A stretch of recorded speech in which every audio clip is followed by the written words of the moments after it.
Okey, ini cerita tentang bekas peninju negara Nikmat Jantan.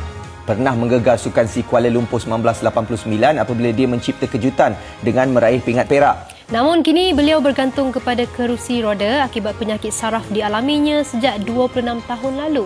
Projek Ramadan kali ini selusuri perjalanan Nikmat dari seorang atlet lincah. Dia berdepan ujian getir kehidupan yang memaksanya pasrah. Pergerakannya kini terbatas. Projek Ramadan 2006 dibawakan oleh penaja utama Dongfeng Cars Malaysia by CADB, anak syarikat Pekemar.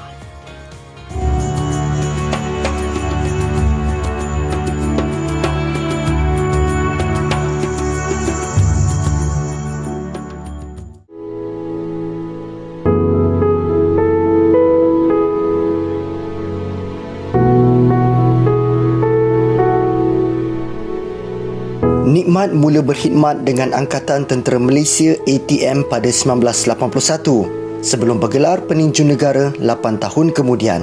Sukan Si Kuala Lumpur 1989 cukup bermakna kerana ia penampilan sulungnya mewakili negara dan berjaya raih perak walaupun turun sebagai peninju underdog.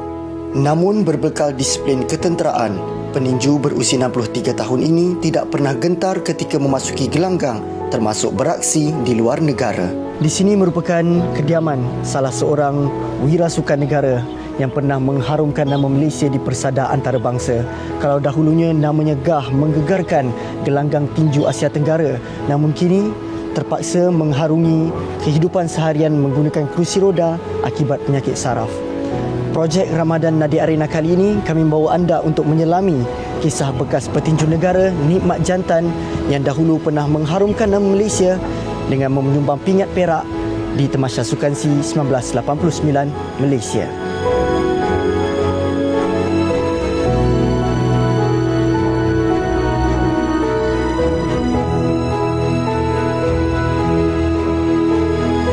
Dulu bekas tentera, lepas tu bila jinak-jinak bila tu sampai ke ni lah buat latihan tinju sampai saya wakil lah Malaysia. Asal saya dah lama tak buat latihan. Saya duduk rumah apa tu yang datang sakit tu. Datang macam stroke lah. Dia jatuh tau. Macam automatik jatuh. Tu yang melarat sampai sekarang. Bagaimanapun, ujian datang pada 2020 apabila Nikmat jatuh di tangga kediamannya di Bukit Katil, Melaka. Dari seorang atlet aktif, bekas peninju berusia 63 tahun ini perlahan-lahan kehilangan keupayaan untuk bergerak seperti sedia kala.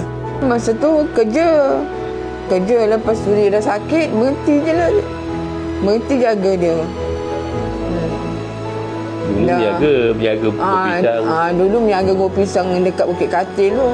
Masa tu dia okey lagi, dia tak ni lagi. Lepas tu dia selu-selu dia jatuh sakit, dia jatuh kat tangga tu, terus berhenti. Pendapatan ikut ni dah. Untuk askar punya.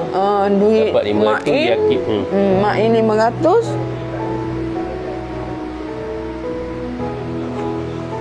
Lepas tu JKM 500. Selama ini alhamdulillah lah Baik.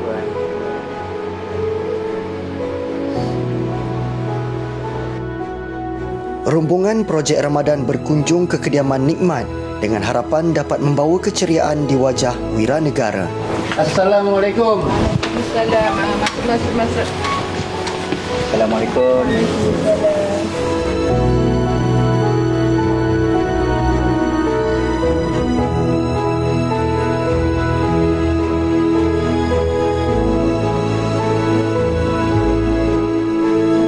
Ini pun rasa grateful lah kan, ya Allah dengan apa yang telah Allah Ta'ala bagi kepada kami.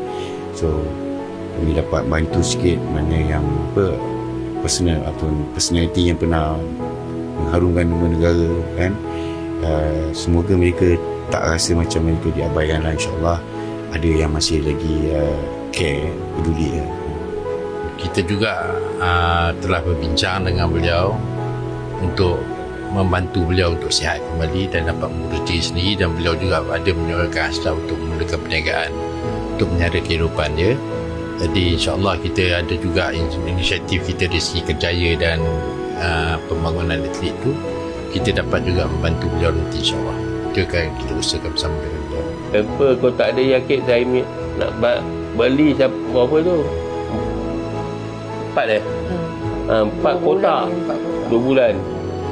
Kalau yakin tak tolong saya pun tak tahu kat mana nak minta. Yakin Berkemah dan Esro.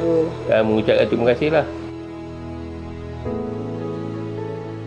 Pingat serta sijil pencapaian yang diraih mungkin berdebu di telan masa. Namun kisah pengorbanan bekas petinju negara Nikmat Jantan pastinya tak laput di usia. Ain Abdul Rauf, Projek Ramadan, Nadi Arena.